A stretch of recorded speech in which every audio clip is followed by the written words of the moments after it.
Muy buenas tardes, bienvenidos. Yo soy el profesor Ricardo Romero, profesor de Historia. Eh, Estoy de vuelta con una nueva clase para los chicos de segundo año de secundaria.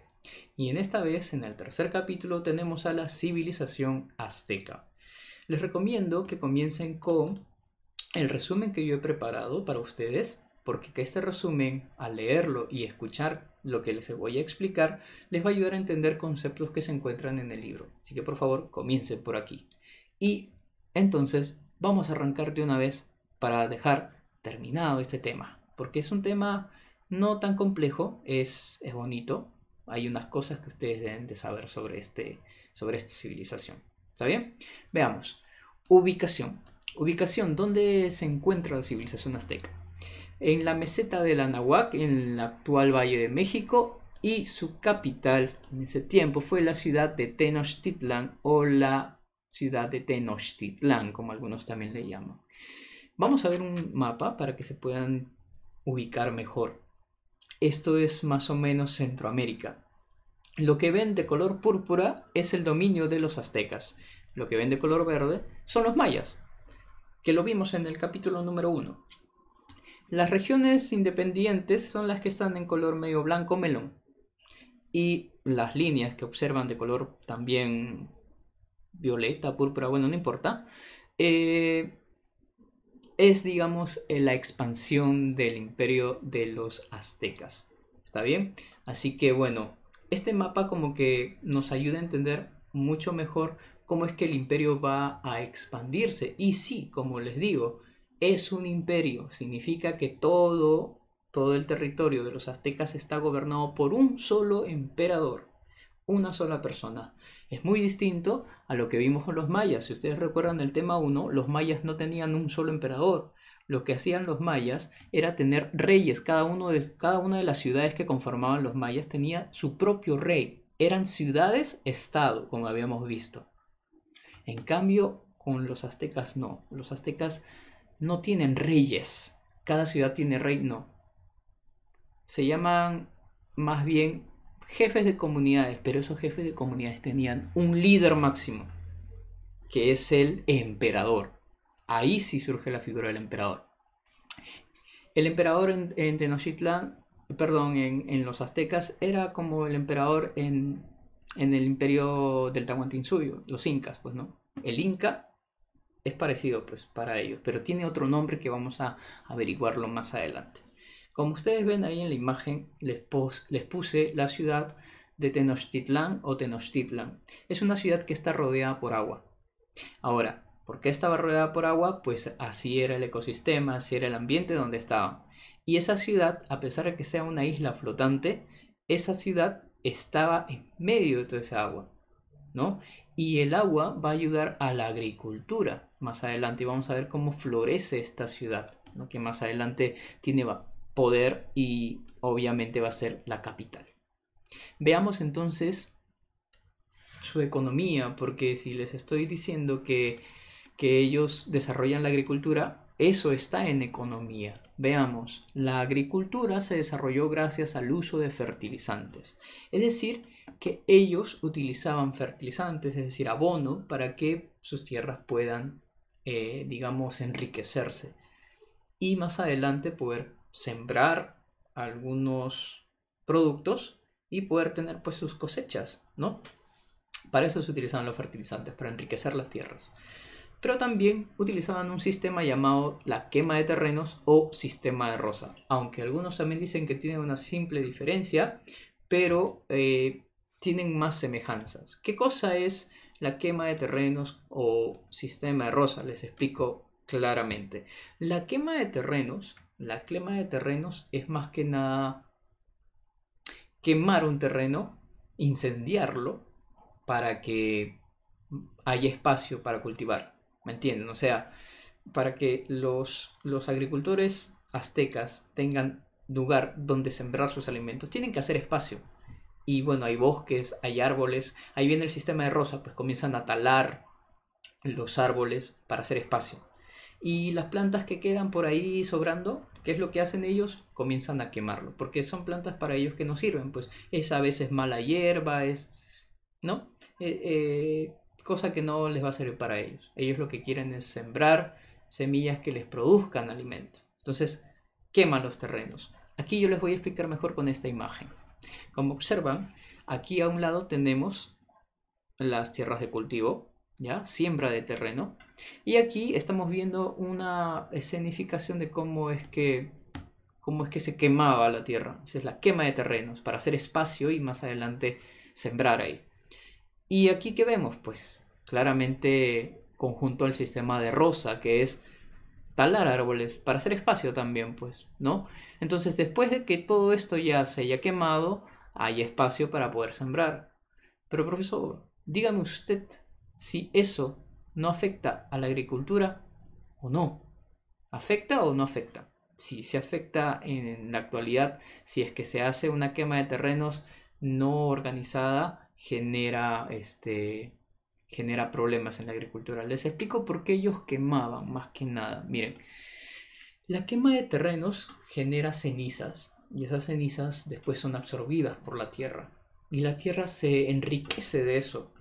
Eso significa que la tierra en realidad de las cenizas comienza a fertilizarse más. Sin embargo, si se quema un terreno, se cultiva, se cosecha y de vuelta quemamos el terreno para después utilizarlo y así cíclicamente, esto va a generar que el terreno pierda sus riquezas rápidamente y al final quede como un terreno desértico. Es decir, árido, no se puede sembrar ahí porque ya no hay riqueza. Pero los aztecas tenían todo esto controlado, porque ellos se organizaban, tenían varios terrenos, de los cuales, por ejemplo, uno quemaban tal mes, ¿ya? Y el otro lo iban utilizando. Llegaba el otro mes, quemaban ese otro y utilizaban uno nuevo, y así. Terminaba ese mes, quemaban ese terreno y utilizaban uno nuevo, y así. Se daban descanso a las tierras. Ya cuando, digamos, se ha avanzado bastante en el tiempo, los aztecas, los pobladores aztecas, vuelven a utilizar el terreno que ya hace muchos meses se ha dejado de utilizar, porque le han dado descanso para que la tierra misma se enriquezca. Entonces, esa es, digamos, una quema de terrenos consciente, y eso lo conocían los aztecas. ¿Está bien? Bien, sistemas de riego. El sistema de riego, ustedes ya saben, es a través de canales de regadío, porque imagínate, yo tengo mi terreno aquí y hay un río que tiene agua a 100 metros y yo todos los días no voy a ir a despertarme temprano, a sacar el agua allá y traerlo. O sea, ir allá y traerlo otra vez, no. Entonces, ¿qué es lo que se hace? Se crean canales de regadío. Hacen surcos allá en el río y comienzan a traer agua hasta sus tierras y así crean sus canales de regadío. Y ahora, las chinampas, que son una de las cosas más interesantes de los aztecas en agricultura, estas son islas artificiales que eran utilizadas como huerto y estaban rodeadas de agua, que daba la impresión de que eran como islas flotantes que estaban alrededor del agua. Les voy a explicar mejor con un gráfico que tengo acá. Esta es una maqueta que representan las chinampas. Si ustedes observan, las chinampas se encuentran aquí. Aquí se está cultivando y alrededor hay agua. El agua va a ser absorbida por la tierra y así, obviamente, los cultivos van a absorber el agua y van a crecer. ¿Me entiendes? Ese es en el caso de que, por ejemplo, no haya tantas lluvias en ese lugar, entonces se crea este sistema para que poco a poco absorban el agua. No la dejan libre, por si acaso no es tierra libre. Aquí han puesto estacas de madera, claro, de madera de los árboles que ellos han talado, para que la tierra no se vea tan afectada y esto se vuelva agua lodosa y al final se malogren las cosechas. No, ellos lo tienen controlado, por eso se llama islas flotantes, estas cosas se llaman chinampas, ¿no? Esa es una de las técnicas agrícolas característico de la civilización azteca. ¿Está bien? Ahora, vamos a lo que es la sociedad. Cuando hablemos ahora de la sociedad, vamos a ver quiénes son aquellos que conforman las comunidades. Vamos a ver la clase alta, una clase media, una clase baja, una clase muy, muy, muy baja que también vamos a ver, ¿ya? Ellos van a ser los representantes de la civilización azteca.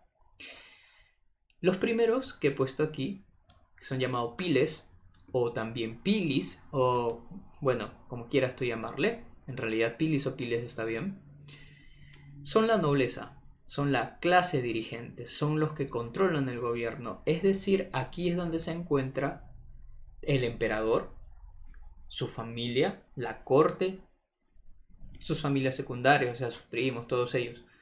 Ellos son la nobleza, pues, son descendientes directos del emperador. Ya, ellos son los que gobiernan. Vamos con los pochtecas o poctecas, como algunos también le llaman. Los pochtecas eran los comerciantes que tenían una buena posición social.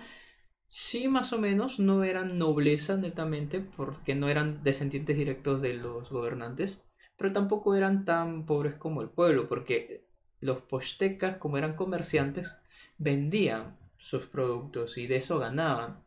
Al principio, el comercio se daba a través del trueque. Ustedes recuerdan, el trueque era intercambiar un producto por otro, pero más adelante se utiliza una moneda muy especial, distinta obviamente a las monedas europeas que conocemos, muy distinta. Ya ellos tenían su propia moneda y con eso ya también comerciaban.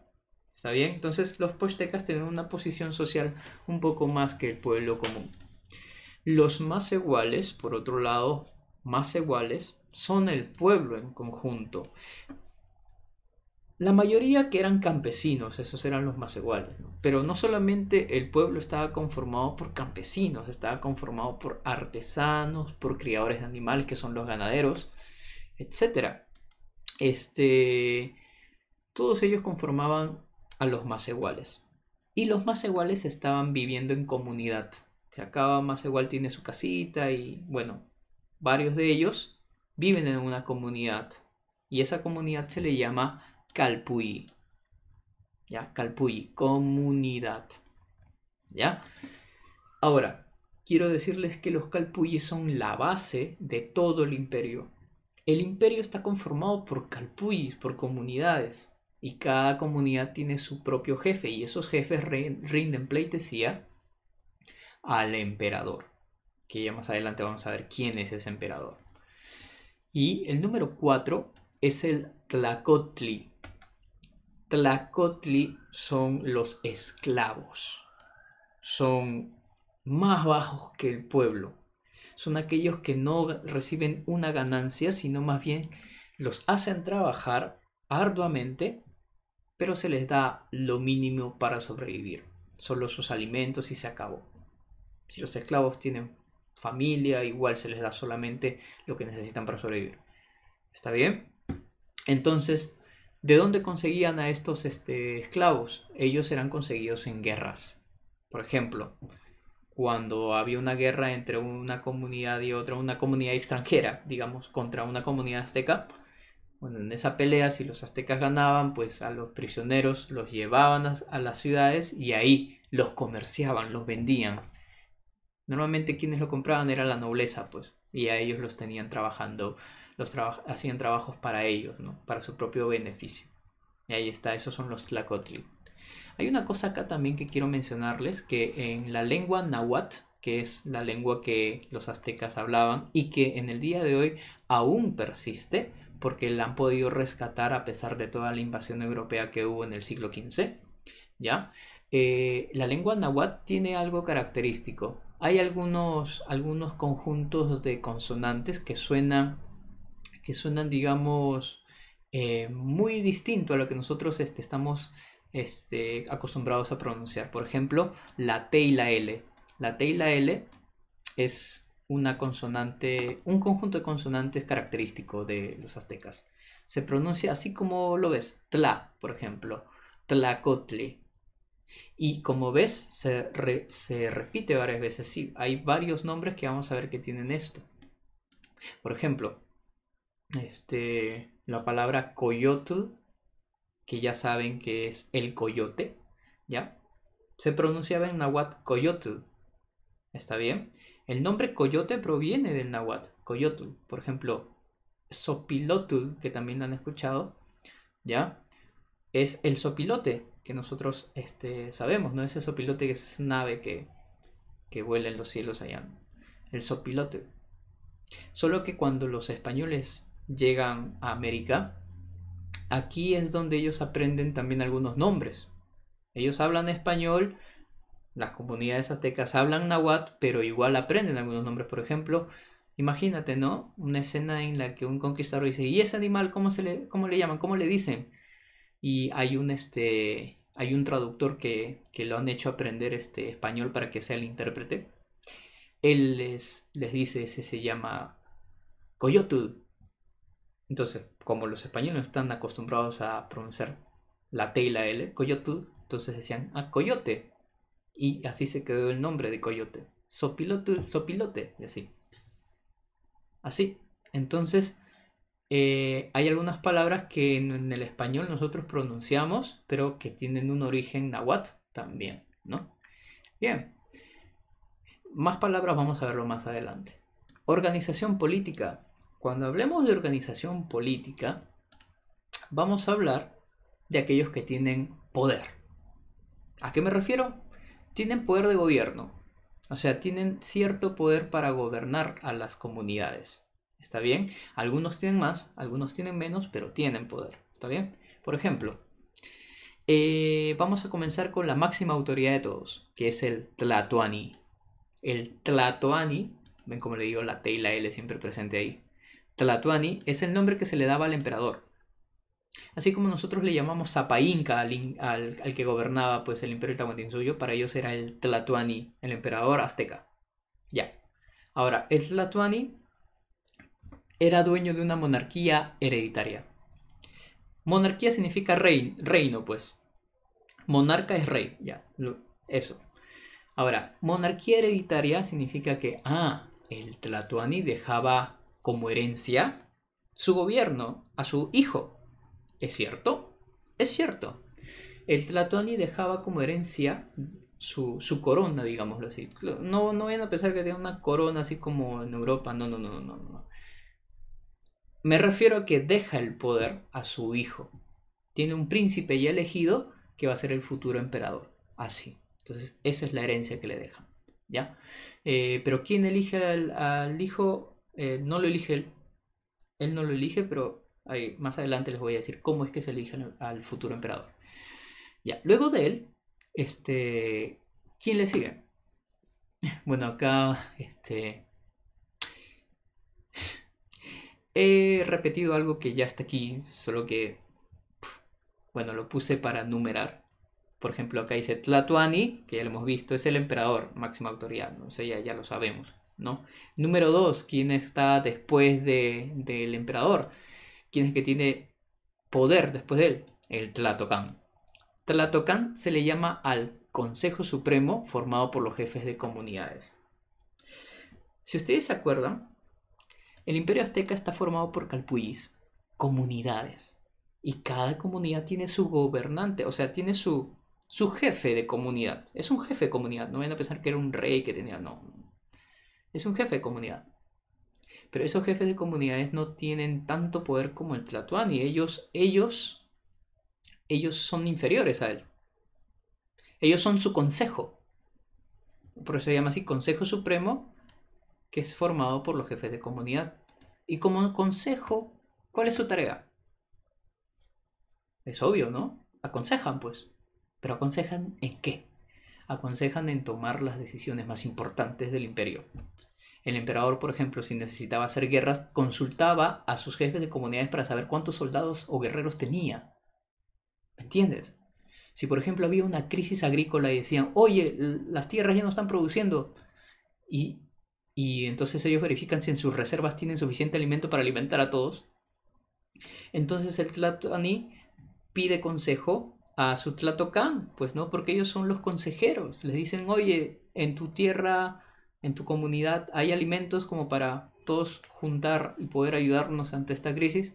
Y todos pues hablaban. Entonces por eso que el Tlatocan es un consejo supremo. ¿Ya? Y como consejo, como les decía, ¿no? Ellos son los que le aconsejan al emperador en las medidas más importantes del gobierno. Y uno de ellos es elegir a su hijo, que va a ser el futuro sucesor. Imagínate, el Tlatoani tiene 4, 5, 6 hijos, no importa cuántos hijos tenga ya, pero el Tlatoani tiene que elegir dentro de sus hijos a uno solo, ¿ya? No vayan a pensar que es el hijo mayor, ¿ah? Porque eso de que el rey dejaba su trono al hijo mayor, eso sucedía ya en Europa, bueno, ya en el viejo mundo. Ahí normalmente era el hijo mayor que se le entregaba. Casos excepcionales que sucedían otras cosas, pero normalmente era el hijo mayor. ¿Ya? Pero acá no. El Tlatoani lo que hacía era pedirle consejo a su Tlatocan y les decían, oye, de mis hijos, ¿cuáles ustedes creen que tiene la capacidad para gobernar?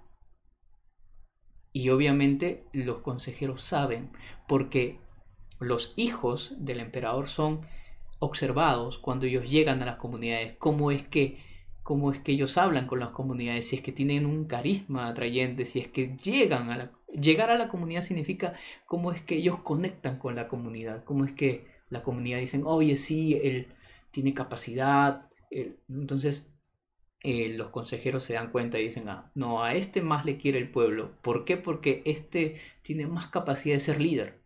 En cambio los otros no. Entonces el consejo dice, ¿sabes qué?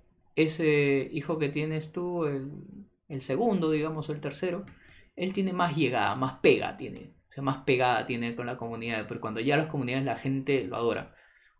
Y lo obedecen. Porque tiene esa capacidad de liderazgo, ¿me entiendes? Entonces el emperador dice, ya pues, entonces él, sí, entonces se hace la ceremonia, pues, porque en la ceremonia está un sacerdote, que más adelante vamos a ver quiénes son, ya, y ellos participan en esa futura coronación más adelante. Recuerda que coronación le llamo así cuando se entrega el poder a otro, ¿ah? No vas a pensar que realmente una corona así europea, no, no tanto. Atuendos sí, que son importantes, ya, pero no tanto así como una corona europea, no. Pasemos al siguiente, Tlacatecatl. Si bien algunos nombres suenan difíciles de pronunciar, con la práctica uno aprende. Ya el Tlacatecatl o Tlacatecatl es el jefe del ejército, es decir, el más guerrero, el que organiza a los guerreros para ir a pelear cuando se defendían ante una invasión o cuando querían expandir el territorio, pues. ¿Ya? Ellos, digamos, son como que los generales del ejército. Ahí está, ¿no? El Tlacatecatl o Tlacatecatl, ¿ya? El Tlatoque es el gobernador de provincia. Profe, aguante ahí. Si me dice que el imperio azteca está dividido en comunidades y las provincias están dentro de las comunidades. Una comunidad puede tener 3, 4, 5 provincias. ¿Ya? Y también hay un pequeño gobernador que es el Tlatoque. ¿Ya? O sea, es digamos, una civilización bien organizada, si se dan cuenta. Tienen gobernador para una comunidad, tienen un gobernador para provincia, está bien organizado, bien estructurado. Entonces no vayan a pensar que estas sociedades americanas eran muy inferiores de las europeas. Tendrán tecnología armamentística distinta, eso sí, pero culturalmente no. Culturalmente eran complejas, tenían su propia organización. ¿Me entienden? Entonces hay que tomar eso en cuenta. Tisociahuacatl, ¿ya? Tisociahuacatl es el nombre que se le dan a los jueces, aquellos que obviamente deciden en el destino de un acusado. Son aquellos que pues obviamente dan justicia. Yo creo que ahondar en él está de más. Ustedes ya saben qué cosa es justicia, ¿no? Lo que no hay en el Perú me van a decir, pero bueno, son los que implantan ese poder de justicia, ¿no? Al final. Sacerdotes. Estos sacerdotes tenían también su propio nombre. Este nombre es un poco rebuscado, pero yo más adelante les voy a decir porque hay hay una labor en el libro y ahí vamos a ver cómo es que se le llaman a estos sacerdotes. Ahí lo voy a dejar para más adelante. Hacían rituales, dice. Sí, ellos hacían rituales, incluso para elegir al emperador cuando ya el consejo, perdón, para elegir al príncipe, no, al hijo del emperador, ¿no? Se hacía un ritual y en el ritual estaba un sacerdote, pues ahí está. Ellos hacían ceremonias, hacían sacrificios a los dioses, que más adelante vamos a ver en el boletín esos sacrificios a los dioses que se van a hacer. ¿Ya? Hasta ahí, ellos son, digamos, lo que tienen cierto poder sobre las comunidades. Ahora, religión. ¿Quiénes son los dioses más importantes o los, bueno, aquellos seres mitológicos más representantes? Tenemos al dios principal de todos de los aztecas, que es Huitzilopochtli o Huitzilopochtli. ¿Está bien? Tenemos una imagen aquí y este es ese señor, ¿no? Huitzilopochtli, digamos, dios creador para ellos, ¿no? Tienen obviamente su propio imaginario para crear ello, ¿no? Esta es una representación obviamente a color. Así es como aparecían en esculturas de piedra que se hacían, ¿no? Templos dedicados a él, así estaba, pero de piedra, ¿no? Bien, ¿qué más? Tenemos a Quetzalcóatl. Quetzalcóatl, ¿qué cosa es? Es una serpiente emplumada. ¿Ya? Esta de acá. Esa es la imagen de Quetzalcóatl. Ya es una serpiente emplumada, acá tiene sus plumas, pero obviamente también tiene sus especies de esas escamitas que tienen las serpientes, los reptiles, ¿no? Ahí está, esa es la serpiente emplumada. Estaba representada en frisos, estaba representada en esculturas en los templos. Por ejemplo, esta es una de ellas, ¿no? Hecha en piedra. Este es el rostro de Quetzalcóatl. Como ven al costado están sus plumas. Ahora, como les decía, ¿quién era Quetzalcóatl? Era una serpiente emplumada que tiene su propia leyenda. Pero no les voy a contar esa leyenda ahora, porque sería para ahondar demasiado. Cuando nos veamos en clase, ahí les voy a contar esa historia. Entre otros, hay otros más del imaginario azteca que no va a haber tiempo ahorita de resaltar, pero quiero a estos dos específicamente hablar. ¿Está bien? Porque en realidad son un imaginario más complejo. ¿Ya? Entonces queda pendiente Quetzalcóatl, lo vamos a ver en clase. Decadencia. ¿Cómo es que termina la historia de los mayas? Perdón, de los más que estoy hablando. ¿Cómo termina la historia de los aztecas? ¿Está bien? Hernán Cortés en el año de 1519 llega a territorio azteca y bueno, después de unas sangrientas batallas va a terminar con la vida de Moctezuma II, el último emperador considerado del imperio azteca. Moctezuma II. ¿Está bien? Esta es una representación ya después de su muerte. No van a pensar que los aztecas pintaban así. No, no, no. Esa es una representación de cómo los españoles más adelante hacen un retrato pues, de cómo era Moctezuma. ¿Ya? Eso es una representación posterior. ¿Ya? Entonces, digamos, con la invasión de Hernán Cortés, se terminó entonces la historia de los aztecas como un país independiente y ahora viene la dominación de su territorio y se implanta ahí más adelante el virreinato de Nueva España, futuro México más adelante. Nuestra historia también, por ejemplo, como nosotros somos peruanos, nuestra historia también va a pasar por lo mismo. Ya sabemos, un Francisco Pizarro llega en 1532 y nos hace lo mismo, ¿no? Pero unos años antes, Hernán Cortés hacía lo mismo, pero con los aztecas, ¿no? Esa es la historia. Señores, recuerden que estas imágenes son para que ustedes puedan utilizarlas y puedan entender mejor cómo era la civilización azteca. Es impresionante, incluso hay bastantes templos que son visitados porque hay bastante turismo ahí, ¿sí? Y bueno, pues quién no quisiera ir a ver tanta historia viva todavía, ¿no? Esos templos que aún hablan de la historia de los aztecas. Ahora, ya para no ahondar tanto, vamos de una vez a la realización de las preguntas del libro. Ustedes recuerden que ya abajo se encuentran en la página 144, 145 y 146. Como ustedes ya saben también, yo he realizado las respuestas, pero aquí no se trata simplemente de llenar el libro porque ya están las respuestas, se acabó. No, aquí vamos a entender el por qué son esas respuestas para poder entender bien, ¿no?, de lo que se está hablando. Por ejemplo, en la número 1 dice, ¿dónde se asentaron los aztecas en sus inicios? Ya sabemos, se está preguntando sobre su ubicación. Y su ubicación era la meseta de Anahuac en el Valle, perdón, en el Valle de México. donde actualmente es pues en la parte de Centroamérica, ¿no? Ahí. Bueno, México actualmente es un país que se encuentra en Norteamérica, pero más o menos los aztecas surgen ahí en Centroamérica. Entonces, ¿cuál es la capital de la civilización azteca? La ciudad de Tenochtitlan o Tenochtitlán. ¿Está bien? 3.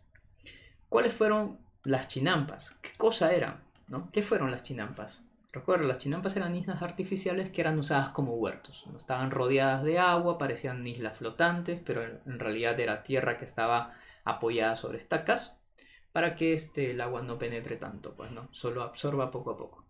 Vamos con la 4. ¿Qué le permitió a los aztecas desarrollar la agricultura? Ya.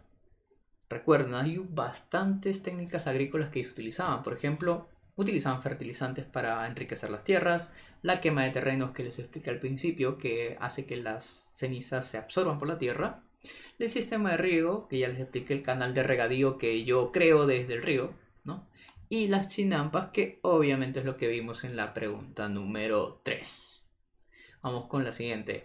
Trabajando en clase, un día en el mercado de Tenochtitlan. Aquí hay un texto, si no me equivoco, aquí hay un texto corto que nos narra una de las cartas que se escribió pues al rey Carlos V de España, donde se le va a contar pues qué es lo que vieron los españoles cuando llegaron ahí a Tenochtitlan. Así que vamos a leer qué cosa dice. Un día de mercado en Tenochtitlan. Voy a agrandar un poquito. Ahí, creo que ahí, ya. Según lo escrito en las cartas dirigidas al rey Carlos V en 1533 por Hernán Cortés, Tenochtitlan tenía muchas plazas, mercados y comercio permanente. Cortés afirmaba, hay calles de caza, ya, donde venden gallinas, perdices, codornices, tórtolas, palomas, papagayos, águilas y de algunas aves de estas de rapiña. Venden los cueros con su pluma y cabezas y pico y uñas. Recuerden que bueno, en ese tiempo se escribía el español así, ¿no? Y no había coma, bueno, pluma y cabezas y pico y uñas. ¿Ya? Hay casas como de boticario, donde se venden las medicinas hechas, o sea, medicinas naturales, así de potables como ungüentos, ¿no? Hay casas como de barbero, donde lavan y rapan las cabezas. Ah, aquí hay algo muy interesante. Claro, obviamente se rapaban el vello facial, etcétera. Entonces tenían como tipo barberos, bueno, para hacerse esas cosas. Dice, hay en esta gran plaza una muy buena casa como de audiencia. Audiencia significa donde, hoy en tu caso, eso significa es como un tribunal de justicia, pues, ¿no? Audiencia. Donde están siempre sentados 10 o 12 personas que son jueces, ya lo hemos visto hace un rato, y libran todos los casos y cosas y mandan a castigar a los delincuentes. Ya ves que estaba bien organizada la justicia ahí, mandaban a castigar a los delincuentes, ¿no? Ahí está. Ahora, ¿qué actividades se realizaban en Tenochtitlán o Tenochtitlán según Cortés? Como yo les había puesto acá, ya tenemos resuelto, pero en el texto decía que había comercio de aves, pues no voy a poner todos los nombres de las aves porque es una lista enorme, pero obviamente generalizando es comercio de aves. Venta de medicinas, ya vimos, medicinas naturales. Y también una barbería donde se rapaban la cabeza. Se rapaban la cabeza, normalmente era así, ¿no? 2. ¿Quiénes eran los representantes del comercio en la sociedad azteca? Aquí en el texto no lo dice, pero yo en el texto que les hice, del que yo les hice la clase, ahí les puse quiénes son los que comercian esto. Son los pochtecas, pues los comerciantes, los vendedores, ¿no? Esos son los pochtecas. 3. Según tu opinión, ¿cuál habría sido la impresión de Cortés al observar la ciudad azteca? Ya.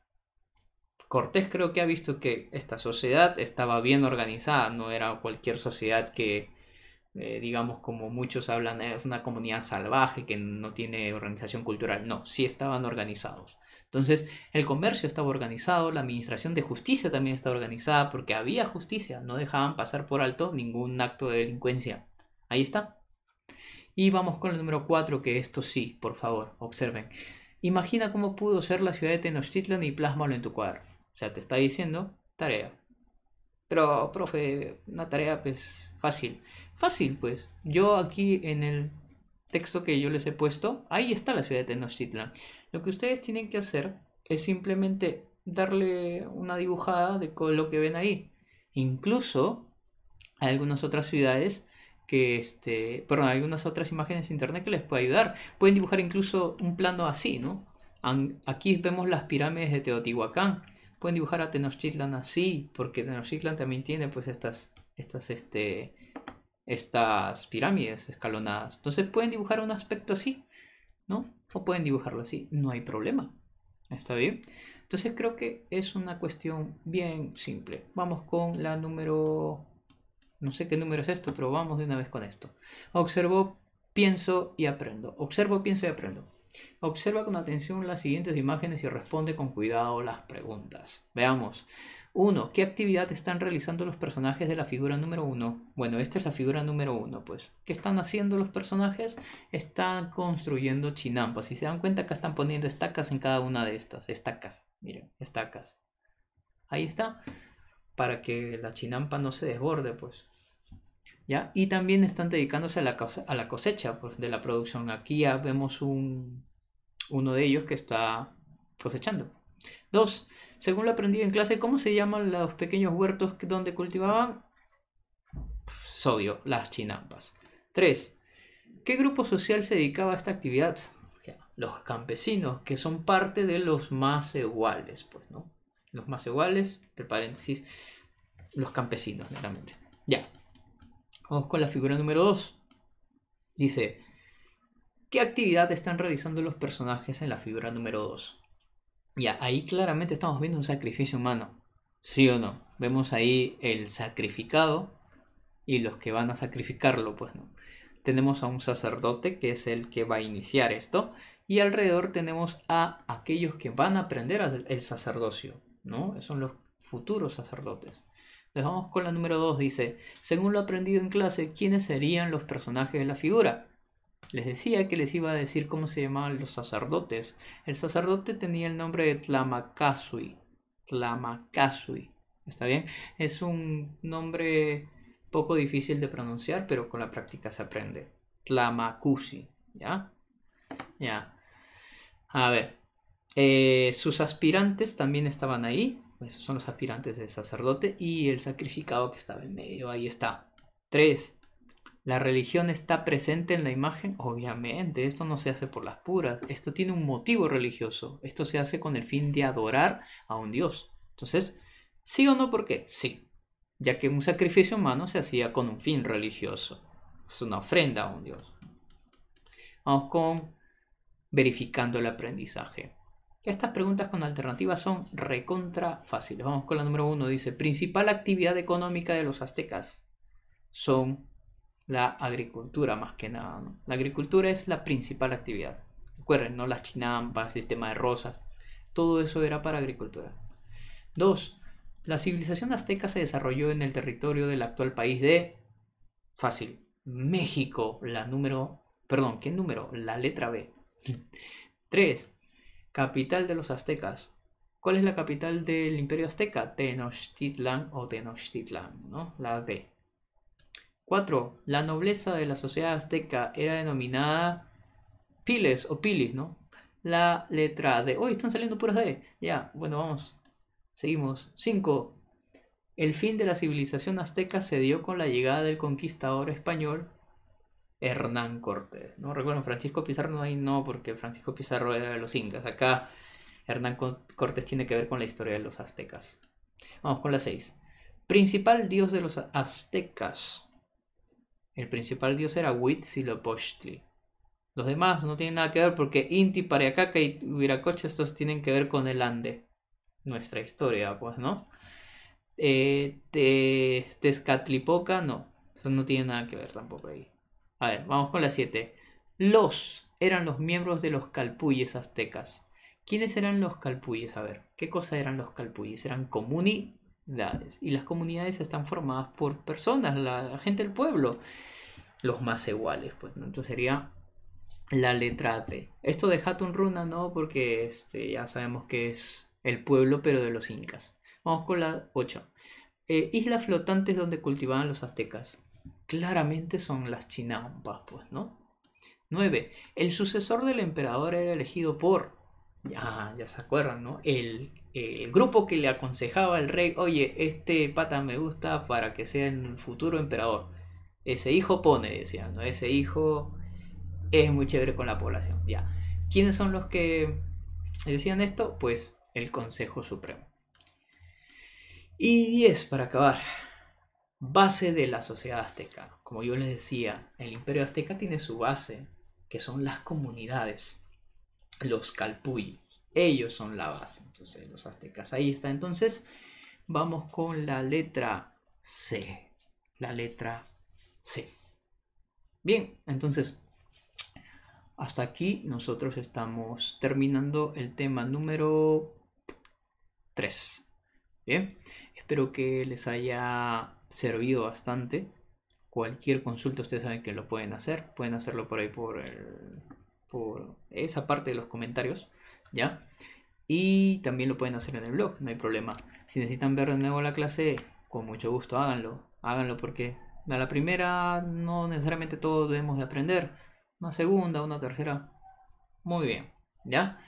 Bien, entonces ahí nos quedamos. Espero que ya los vea en una siguiente clase, número 4, ¿ya? Y hasta aquí sería entonces todo conmigo. Cuídense. Adiós.